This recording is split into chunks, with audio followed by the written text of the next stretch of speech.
পবিত্র রমজান মাসে সংযুক্ত আরব আমিরাতে বেসরকারি খাতের কর্মীদের জন্য দৈনিক কর্মঘণ্টা 2 ঘণ্টা কমানোর ঘোষণা দিয়েছে দেশটির মানব সম্পদ ও আমিরাতায়ন মন্ত্রণালয় জানিয়েছে, রমজান জুড়ে বেসরকারি প্রতিষ্ঠানের কর্মীরা প্রতিদিন স্বাভাবিক সময়ের তুলনায় 2 ঘণ্টা কম কাজ করবেন। পাশাপাশি প্রতিষ্ঠানের কাজের ধরন অনুযায়ী ফ্লেক্সিবল বা রিমোট কাজের সুযোগ দেওয়ারও অনুমতি রয়েছে, যাতে কর্মীরা রোজা পালন ও কাজের মধ্যে ভারসাম্য রাখতে পারেন এবং কাজের গতিশীলতাও বজায় থাকে।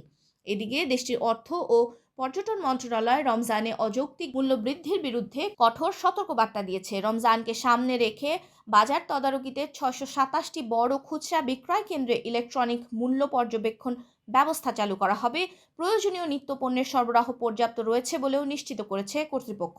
স্বয়ংক্রিয় এই ব্যবস্থার মাধ্যমে বড় খুচরা বিক্রেতাদের সঙ্গে সরাসরি ডিজিটাল সংযোগ স্থাপন করে পণ্যের মূল্য সার্বক্ষণিক পর্যবেক্ষণ করা হবে।